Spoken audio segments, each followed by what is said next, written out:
लेकिन मैं आईएसआई का बॉस हूँ। आपने देख ही लिया आजकल क्या क्या कराती है आईएसआई इंडिया। रवि जी, मौका भी है, दस्तूर भी है। बजरंगी भाईजान बम्पर हिट हुई है, क्या कहना चाहेंगे, कितनी खुशी हो रही है? बहुत खुशी हो रही है और मेरे ख्याल में कहानी बहुत अच्छी थी, सलमान खान की एक्टिंग बहुत अच्छी थी, उस लड़की की एक्टिंग बहुत अच्छी थी, कबीर खान की डायरेक्शन बहुत अच्छी थी। तो सब कुछ अच्छा था, तो कहाँ चलनी थी फिल्म तो चली, बहुत अच्छा था। जी मैं उसका हिस्सा था, ये मेरी मुकद्दर थी। जी जी। किरदार के बारे में बात करें तो किस प्रकार का किरदार था आपका उसमें? मैं उसमें एक ही बंदा हूँ जो विलन है, बाकी सबको सलमान खान के साथ सहानुभूति है क्योंकि वो आया है, बच्ची को छोड़ने आया है। लेकिन मैं आईएसआई का बॉस हूँ। आपने देख ही लिया आजकल क्या क्या कराती है आईएसआई इंडिया में। तो वो कहता है कि ये जासूस है, ये इस बहाने से आया है यहाँ पे, लड़की को छोड़ने आया हूँ, बाप ढूंढने आया हूँ, ताकि वो सारा पाकिस्तान घूम के जासूसी कर सके। तो उसकी एक कन्विक्शन है कि वो जासूस है और उसको पकड़ जेल में डाल देता है वो, और बाद में उस बॉर्डर सील कर देता है। लेकिन उसका एक मातहत जो है, एक सबॉर्डिनेट, वो छुड़वा देता है सलमान खान को।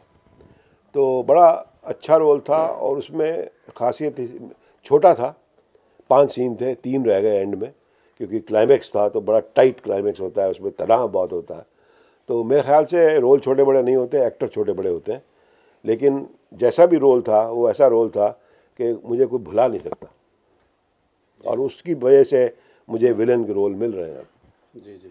रवि जी, बात करें बजरंगी भाईजान की और कबीर खान की, सलमान खान की, पूरे उसमें कैसा रहा केमिस्ट्री आप सबकी तीनों बहुत की? अच्छे लोग हैं, मतलब बहुत ही अच्छे लोग हैं। मैं आपको बता नहीं सकता कि सलमान खान की पता नहीं छवि क्यों बिगड़ी हुई थी पीछे, मैं तो बाहर था 27 साल। लेकिन इतना नेक इंसान है वो, इतना वो हमदर्द इंसान है, इतना वो कंपैशनेट इंसान है, इंसानियत उसमें भरी हुई है।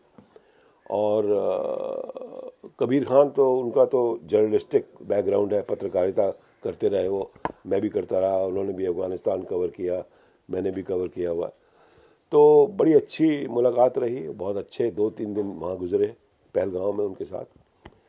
और बड़ी अच्छी मेरी किस्मत थी कि पहली फिल्म सलमान खान जैसे सुपर हीरो के साथ और कबीर खान जैसे डायरेक्टर के साथ मुझे मिली। और यही अच्छा मैं कहूँगा कि बम्बई ने वाकई मुझे ओपन आर्म से स्वागत किया जी मेरा। जी। रवि जी, बात करें अमेरिका से लेके बजरंगी भाईजान तक, कैसा रहा सफ़र ये? कैसे इतने आसानी से आपको ये फिल्म मिल गई, या किस्मत कहे, क्या कहना चाहेंगे? देखिए, मैं जब 70 के दशक में दिल्ली में मैं थिएटर से जुड़ा हुआ था, मेरे साथ के लोग जो थे, जो मेरे साथ स्टेज पे, रेडियो पे, टेलीविज़न पे एक्टिंग करते थे, वो थे कुलभूषण खरबंदा, रंजीत जिनका नाम राम गोपाल था, ओम शिवपुरी, सुधा शिवपुरी, आपके दिनेश ठाकुर और मधु राजा और कामरान चंद्रा जिन्होंने कई फिल्में भी लिखी। तो ये सब मेरे साथ थे और हम बहुत ही अच्छा नाटक वाटक किया करते थे और बहुत मज़े आते थे।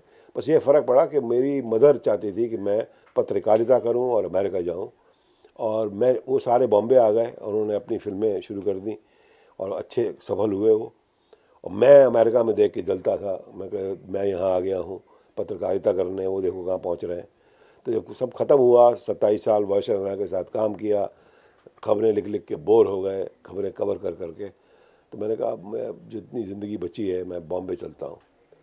तो मैंने इंटरनेट पे देखा हुआ था कि एक इंटरव्यू देखा था मैंने मुकेश छाबड़ा जी का। उन्होंने कहा कि मैं ओपन आर्म से सबका स्वागत करता हूँ, कोई हमारे यहाँ भेदभाव नहीं होता, जो भी नया एक्टर आता है अगर उसमें टैलेंट है तो हम उसको प्रमोट करते हैं। तो मैं गया उनको, मैंने कहा मैं किसी को नहीं जानता, मैंने इंटरव्यू देखी हुई थी इसलिए मैं आपके वहाँ आया हूँ और मुझे आप बताइए मैं क्या करूं। तो उन्होंने कहा तुम्हारा चेहरा तो किरदार वाला है, और अपनी फ़ोटो दे दो, इंट्रोडक्शन दे दो, और हमें कोई ऐसा रोल मिलेगा तो हम आपको बताएंगे।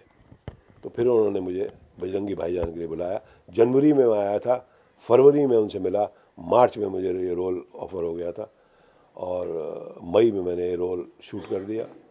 और अच्छा था, कंपटीशन थी और भी बहुत लोग थे, लेकिन कबीर खान को मेरा चेहरा सही लगा है, मेरी एक्टिंग सही लगी। तो ये मैं कहूँगा कि डेस्टिनी जो थी, मेरा भाग्य जो था, उसमें बम्बई आके इस तरह की एक्टिंग करना लिखा हुआ था ऑलरेडी। लिखित था, निर्धारित था, अकस्मात नहीं था। जी जी। बात करें एज ए विलन, बहुत बड़ी जवाबदारी होती है पूरी पूरी फिल्म को लेके चलने के लिए। तो जवाबदारी कहते हैं कंधे पर पड़ती है तो बचपन अक्सर याद आ जाता है। ऐसा कुछ नहीं है, मैं स्टेज पे करता रहा। अमेरिका में मैंने स्टेज पे बहुत किए हैं, अमेरिका में मैंने विलन का रोल किए हैं। हिंदी, उर्दू, इंग्लिश सब तरह के प्लेस किए हैं, टीवी पे किया है, फिल्में की। तो मुझे कोई ऐसा डर नहीं है कि मतलब अगर अच्छा लिखा हुआ रोल है और अच्छे डायलॉग हैं और अच्छी सिनेमेटोग्राफी है और अच्छी डायरेक्शन है, तो मैं लगता है कि मैं पूरी फिल्म, मुझे अभी तक हिंदी मूवीज़ के लिए किसी ने ट्राई नहीं किया है। मैं इजिप्शियन अमेरिकन मूवी में मुझे ट्राई किया गया एज ए विलन, बहुत अच्छा मैंने किया है और लोगों ने बहुत पसंद किया जो वहाँ थे। अभी तो रिलीज़ नहीं हुई, जब रिलीज़ होगी तो उसमें कॉमेडी भी थी, उसमें विलन भी थी। तो आप सही कहते हैं, बचपना याद आ जाता है, लेकिन अगर अच्छा लिखा हुआ है, मैं इस पर पुस्तक भी लिख रहा हूँ कि विलन, 100 साल हो गए हैं इंडियन सिनेमा को और क्या तरक्की की है टेक्नोलॉजी, टेक्निकली, हीरो, कहानियाँ बदल गई हैं, सब कुछ हो रहा है। एक विलन का रोल नहीं बदला है, वो अभी भी कंस और रावण से प्रेरित है, जबकि वो शकुनी से भी प्रेरित हो सकता है, जी, जिसमें वो मेंटल गेम्स खेलें। जैसे आपने देखा होगा, जब भी ऋतिक रोशन को लिया उन्होंने, या आमिर खान को लिया, या शाहरुख खान को लिया, तो विलेन का रोल ही बदल गया और बड़ा अच्छा रोल लिखा उन्होंने उनके लिए। जी जी। इस तरह होना चाहिए।